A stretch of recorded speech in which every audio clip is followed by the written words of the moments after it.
अस्सलाम वालेकुम। आज का हमारा टॉपिक है nature and properties of radiation. Radiation का मतलब अल्फा बीटा और गामा रेडिएशन है। अब इनकी क्या नेचर है, मतलब ये कौन से एटम्स है जो इनको निकालते हैं, और दूसरी चीज के आयोनाइजेशन इफेक्ट क्या है। आयोनाइजेशन इफेक्ट का मतलब है कि जब ये किसी चीज के ऊपर गिरती हैं तो उनके अंदर कितने ये आयंस क्रिएट कर पाती हैं, तो इसको भी देखेंगे। उसके साथ ही पेनिट्रेटिंग एबिलिटी को भी डिस्कस करेंगे कि ये जो रेडिएशन हैं ये किसी भी मटेरियल के अंदर किस हद तक जा सकते हैं, इनकी क्या रेंज है किसी भी मटेरियल के अंदर दाखिल होने की। तो ये सारी बातें डिस्कस करेंगे।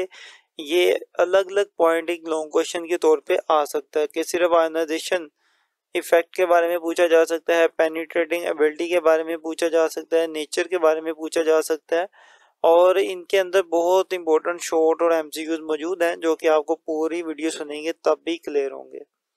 तो वीडियो कंप्लीट देखें।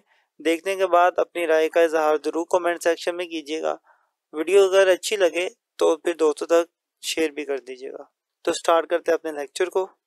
Nature and properties of radiation. तो बात करेंगे सबसे पहले हम अल्फा पार्टिकल्स के ऊपर या अल्फा रेडिएशंस के ऊपर कि ये कौन से एटम निकालते हैं। तो ऐसे एटम जिनके न्यूक्लियस में बहुत ज़्यादा तादाद में प्रोटॉन्स और न्यूट्रॉन्स हो, वो अल्फा पार्टिकल्स को निकालते हैं। तो जब अल्फा पार्टिकल निकलते हैं तो अल्फा पार्टिकल निकलने का मतलब ये है कि एटम अपने न्यूक्लियस में से 2 प्रोटॉन्स और 2 न्यूट्रॉन्स को निकाल रहा है बाहर। इसी चीज को हम कहते हैं अल्फा डीके, मतलब 2 प्रोटॉन्स और क्या निकलेंगे, 2 न्यूट्रॉन्स निकलेंगे। इन्हीं को अल्फा पार्टिकल कहा जाता है। अब यहाँ पर मजे की बात यह है कि हमारे पास एक एटम मौजूद है जिसे हम कहते हैं हीलियम।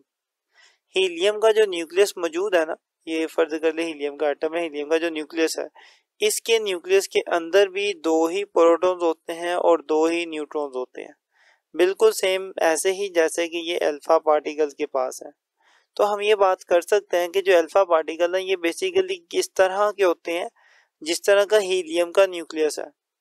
तो बहुत सी जगहों पे अल्फा पार्टिकल की जगह अल्फा लिखने की बजाय हीलियम लिख दिया जाता है। क्लियर। लेकिन हम इसको हीलियम एटम नहीं कहेंगे, इसको हीलियम का न्यूक्लियस कह सकते हैं क्योंकि ये हीलियम के न्यूक्लियस के जैसे हैं।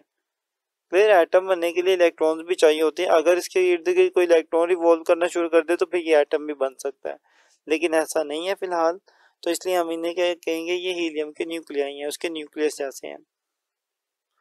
तो इन्हीं सब बातों को हमने लिखा हुआ है कि alpha particle is a helium nucleus. कि अल्फा पार्टिकल क्या है, हीलियम के न्यूक्लियस है। अब क्यों है वो मैंने बात कर ली।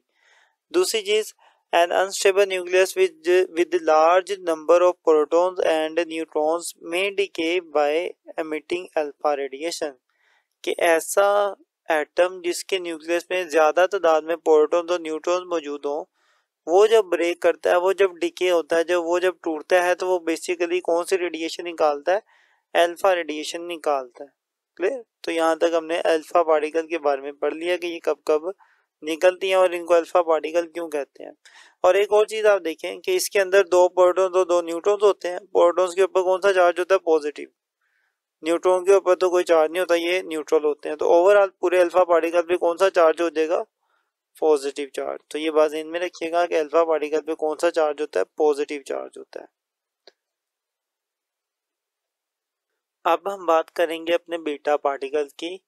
तो ये कब निकलते हैं, तो बेसिकली ऐसे एटम जिनके न्यूक्लियस में बहुत ज़्यादा तादाद में न्यूट्रॉन्स मौजूद हों, वो वाले एटम क्या करते हैं, अपने अंदर से बीटा पार्टिकल्स को निकालते हैं। अब उनमें होता क्या है कि उनके अंदर जो न्यूट्रॉन्स होते हैं, वो न्यूट्रॉन बेसिकली 3 छोटे छोटे पार्टिकल्स में डिवाइड हो जाते हैं। जैसे कि ये एक न्यूट्रॉन है, ये 3 पार्टिकल में डिवाइड होगा। एक पार्टिकल बनेगा प्रोटॉन, दूसरा बनेगा हमारे पास इलेक्ट्रॉन, और तीसरा पार्टिकल हमारे पास बनेगा न्यूट्रिनो, या समटाइम्स एंटी न्यूट्रिनो भी बनता है। तो इस तरीके से ये 3 डिफरेंट पार्टिकल्स में डिवाइड हो जाता है न्यूट्रॉन। क्लियर। प्रोटॉन, इलेक्ट्रॉन और न्यूट्रॉन। अब ये जो प्रोटॉन है ये तो न्यूक्लियस के अंदर ही रहता है, लेकिन ये जो इलेक्ट्रॉन बनता है ये न्यूक्लियस से बाहर निकल जाता है इस तरीके से। तो इलेक्ट्रॉन क्या हो जाते हैं, न्यूक्लियस से बाहर निकल जाते हैं। अब यही वाले जो इलेक्ट्रॉन्स हैं, इन्हीं को हम बेसिकली क्या कह रहे होते हैं, बीटा पार्टिकल्स कह रहे होते हैं। तो बीटा पार्टिकल बेसिकली क्या हुए, फिर इलेक्ट्रॉन्स ही हुए। लेकिन ये ध्यान में रखिएगा कि ये जो इलेक्ट्रॉन है उसके शेल में से नहीं निकलते, बल्कि उसके न्यूक्लियस में से। एटम के न्यूक्लियस में जो न्यूट्रॉन है वो टूटकर इलेक्ट्रॉन बनाता है, तो वो वाला इलेक्ट्रॉन निकलता है उसके न्यूक्लियस में से। तो इस तरीके से हमारे पास ये बीटा पार्टिकल जनरेट होता है। और इसके साथ ये एंटी न्यूट्रिनो या न्यूट्रिनो भी जो है वो भी न्यूक्लियस से बाहर निकल जाता है, लेकिन हम इलेक्ट्रॉन्स को ही बीटा पार्टिकल के तौर पर लेते हैं। यही सारी बातें हमने लिखी हुई हैं कि बीटा पार्टिकल बेसिकली क्या है। Beta particle are the stream of high energy electrons. तो बहुत हाई एनर्जी वाले इलेक्ट्रॉन बाहर निकलते हैं जिसको हम कहते हैं stream of high energy electrons. तो बेसिकली बीटा पार्टिकल इलेक्ट्रॉन्स ही होते हैं और इलेक्ट्रॉन पर नेगेटिव चार्ज है, तो मैं ये बात कर सकता हूँ कि बीटा पार्टिकल भी कौन सा चार्ज होगा, नेगेटिव चार्ज होगा। ये एक बात होगी। दूसरी बात हमने की कि an unstable nuclei with excess of neutrons में इजेक्ट बीटा रेडिएशन, कि ऐसा एटम जिसके न्यूक्लियस में ज्यादा तादाद में क्या मौजूद हो, न्यूट्रॉन्स मौजूद हो, वो क्या निकालता है, वो बीटा रेडिएशन को निकालता है या बीटा पार्टिकल्स को निकालता है। क्लियर। तो ऊपर हमने पढ़ा था कि ऐसा एटम जिसके न्यूक्लियस में बहुत ज्यादा तादाद में प्रोटॉन्स और न्यूट्रॉन दोनों ज्यादा तादाद में हो तो फिर अल्फा पार्टिकल्स, लेकिन अगर न्यूट्रॉन ज्यादा तादाद में हो तो बीटा पार्टिकल्स निकलते हैं। अब हम गामा के ऊपर बात कर लेते हैं कि गामा रेडिएशंस कब निकलती हैं।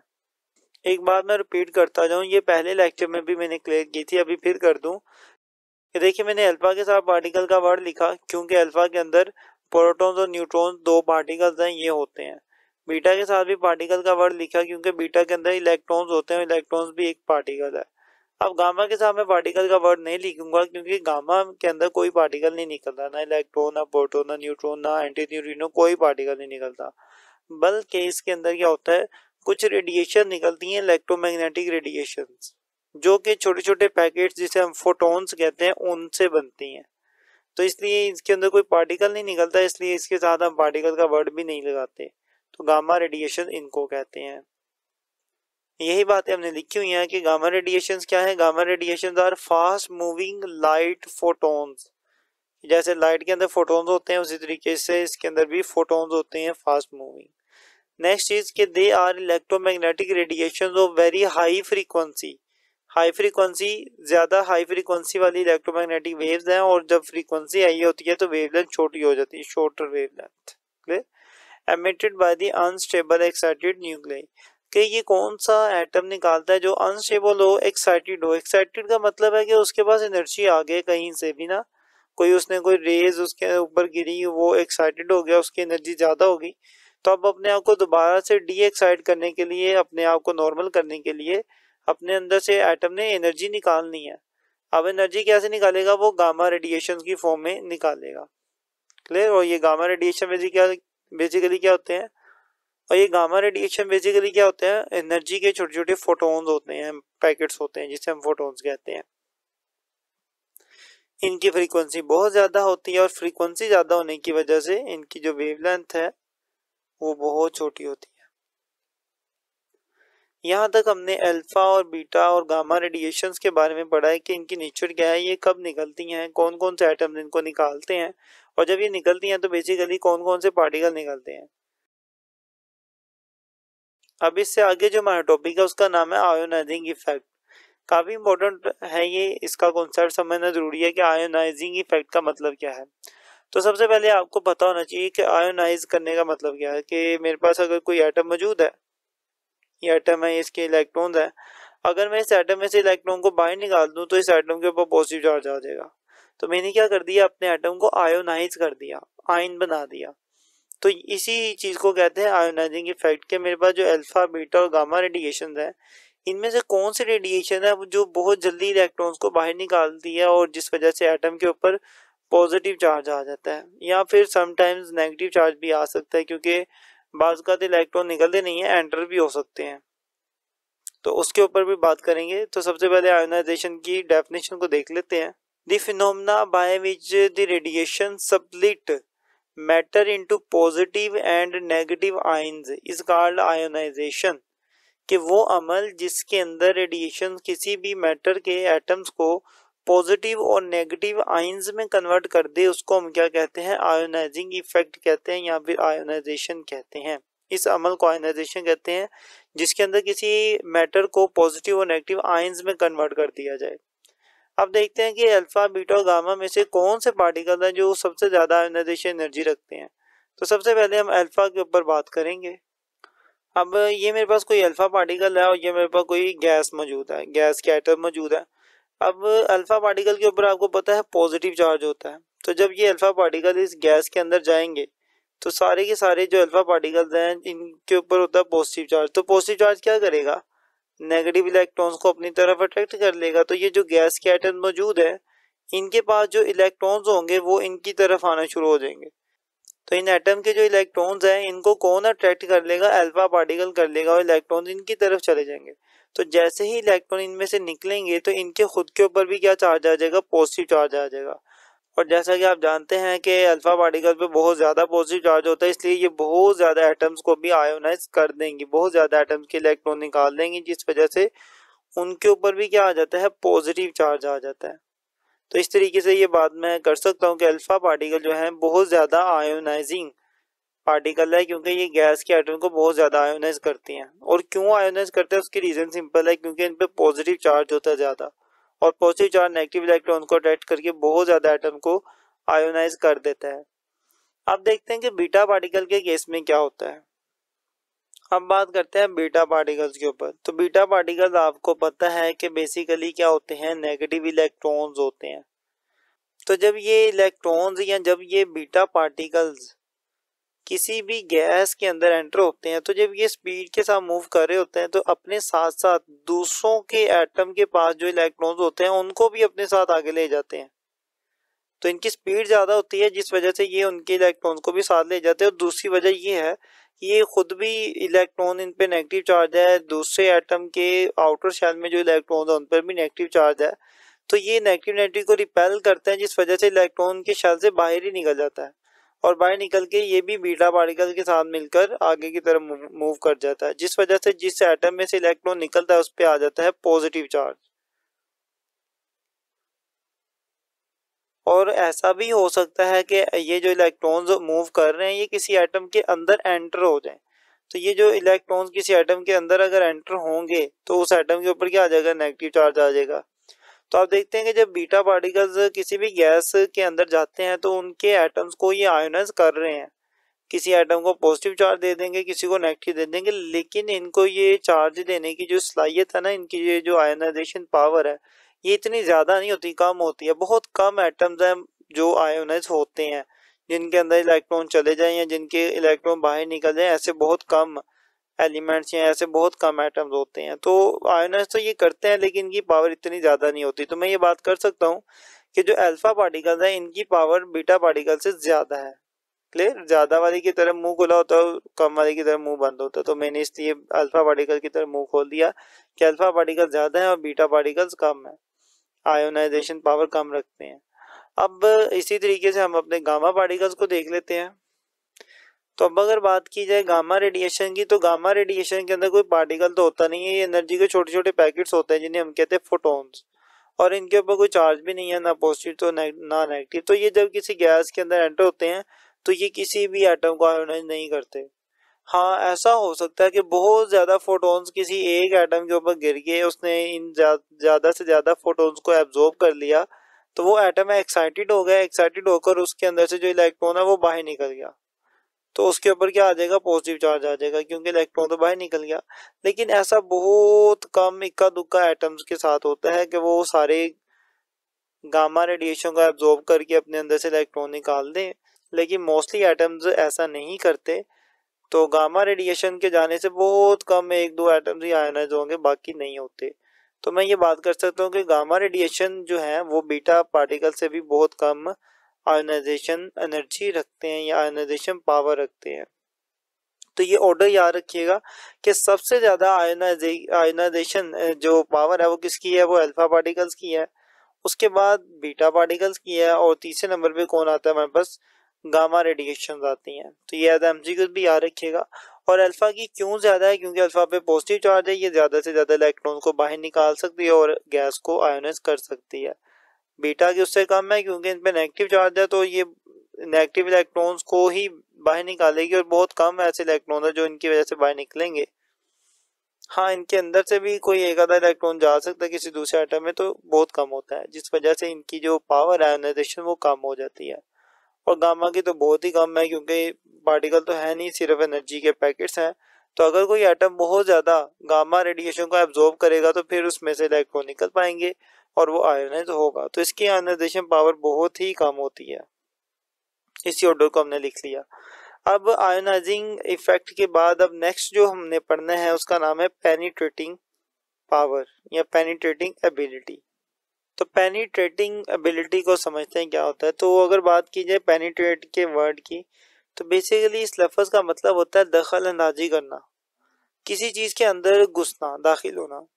तो पेनिट्रेटिंग एबिलिटी का मतलब क्या होगा कि ये जो अल्फा बीटा और गामा रेडिएशन हैं ये किसी भी मटेरियल के अंदर कितनी रेंज तक जा सकती हैं, उसी को इनकी क्या कहेंगे, हम पेनिट्रेटिंग एबिलिटी कहेंगे। यही बात इनकी डेफिनेशन में हमने लिखी हुई है। The strength of radiation to penetrate a certain material, के रेडिएशन की वो जो ताकत है वो जो किसी मटेरियल के अंदर दाखिल होने की है, इज कॉल्ड पेनिट्रेटिंग पावर। उसी ताकत को, उसी स्ट्रेंथ को क्या कहते हैं, पेनिट्रेटिंग पावर कहते हैं। अब इसको एक एक्सपेरिमेंट करके देखते हैं कि इसकी जो पेनिट्रेटिंग पावर है वो ज्यादा है। तो मेरे पास रेडियो एक्टिव एक एलिमेंट है, मटेरियल मौजूद है जिसमें से रेडिएशन निकल रही है। तो हमने ये चीज नोट की कि जो अल्फा रेडिएशन है वो जब जा रही होती हैं, तो अगर इनके रास्ते में हम कोई पेपर रख दें, कोई कागज, कोई पेपर रख दें, तो ये जो अल्फा रेडिएशन है इनसे ही ब्लॉक हो जाती है। एक पेपर ही इन अल्फा रेडिएशन को रोक लेता है, आगे जाने नहीं देता। तो मतलब क्या हुआ कि अल्फा पार्टिकल की जो पेनिट्रेटिंग पावर है वो बहुत कम होती है, ये ज्यादा आगे नहीं जा सकती। अब कम होने की रीजन है क्योंकि इनके ऊपर क्या होता है, पॉजिटिव चार्ज होता है। तो जैसे ही ये इस मटेरियल के अंदर जाएंगी, ये इस मटेरियल के एटम के साथ जुड़ जाएंगी, क्योंकि इसके ऊपर पॉजिटिव चार्ज होगा, उनके मटेरियल के एटम के नेगेटिव इलेक्ट्रॉन के साथ अट्रैक्शन की वजह से ये ज्यादा आगे नहीं जा पाएंगी, वहीं पर ही रुक जाएंगी। तो इसलिए इनकी जो पेनिट्रेटिंग पावर है बहुत कम होती है, ज्यादा अंदर नहीं जा पाती। इवन के सिर्फ एक पेपर है वो ही इसको रोक लेता है। अब बात करते हैं हम अपने बीटा रेडिएशन की। तो बीटा रेडिएशन जो है वो एक पेपर में से तो गुजर जाती है, लेकिन अगर इसके सामने हम कोई एल्यूमिनियम की शीट रखें तो वो इसको रोक लेती है। तो ये कौन सी शीट है, ये एल्यूमिनियम की शीट है। तो एल्यूमिनियम की शीट सिर्फ बीटा पार्टिकल्स को रोक पाती है। तो मैं ये बात कर सकता हूँ कि बीटा पार्टिकल की जो रेंज है वो अल्फा से तो ज्यादा ही है। अब आती है बात हमारे गामा रेडिएशंस की। तो गामा रेडिएशन के ऊपर चूंकि कोई चार्ज नहीं होता, ना पॉजिटिव ना नेगेटिव, बीटा के ऊपर भी आपको पता है नेगेटिव चार्ज होता है, लेकिन गामा के ऊपर कोई चार्ज नहीं होता। तो ये क्या करती हैं, ये काफी अंदर तक पेनिट्रेट कर जाती है किसी भी मटेरियल के अंदर। इवन के अगर हमारे पास कोई लेड की दीवार है ना, तो वो इसको सिर्फ रोक पाएगी, अदरवाइज ये सारी की सारी दीवारों में से और मटेरियल में से पेनिट्रेट कर जाएंगी। अगर इनकी हम मैथमेटिकल कोई रेंज डिसाइड करें, तो जो अल्फा पार्टिकल है उनकी रेंज क्या है, फ्यू सेंटीमीटर, ये चंद सेंटीमीटर तक आगे जा सकती हैं अल्फा रेडिएशंस। और अगर हम बीटा पार्टिकल्स की बात करें तो ये सेवरल मीटर तक आगे जा सकती है, मतलब कुछ मीटर तक, 10 मीटर 5 मीटर तक ये आगे मूव कर सकती हैं। तो बीटा की जो रेंज है वो सेवरल मीटर तक तो है। अब बात करते हैं गामा की। तो गामा की जो रेंज है वो तो 100 मीटर तक है। तो गामा रेडिएशन कितना मूव कर सकती हैं, 100 मीटर तक, मतलब 100 मीटर 200 मीटर तक ये मूव कर सकती हैं। तो इन सारी बातों से हमें समझ आ गई जो अल्फा रेडिएशन है इनकी पेनिट्रेटिंग एबिलिटी बहुत कम है, बीटा की ज्यादा है। तो इनकी कम है, उनकी ज्यादा है, तो इसलिए इनके बीच में मैं ये वाला साइन डाल दूंगा कि अल्फा लेस देन है बीटा से। और जो गामा रेडिएशन है ये तो बीटा से भी ज्यादा है, तो इसलिए इधर इस तरह का सिंबल आएगा। तो यहाँ से बात समझ आई कि सबसे ज्यादा जो पेनिट्रेटिंग एबिलिटी है वो किसकी है, गामा रेडिएशन की है, उसके बाद बीटा की और लास्ट में अल्फा की। तो मैं उम्मीद करता हूँ कि यहाँ तक आपको इनकी पेनिट्रेटिंग एबिलिटी, आयोनाइजेशन एबिलिटी और इनकी जो नेचर है उसके बारे में बहुत ज़्यादा बातें क्लियर हुई होंगी। अगर आपके माइंड में कोई क्वेश्चन हो, कुछ पूछना हो, कुछ बताना हो, तो कमेंट आपके सामने है वो लाजमी करें वीडियो के नीचे, और दोस्तों तक शेयर भी करें अगर अच्छी लगती है। तो मिलते हैं इंशाल्लाह नेक्स्ट वीडियो में, तब तक के लिए अल्लाह हाफिज़।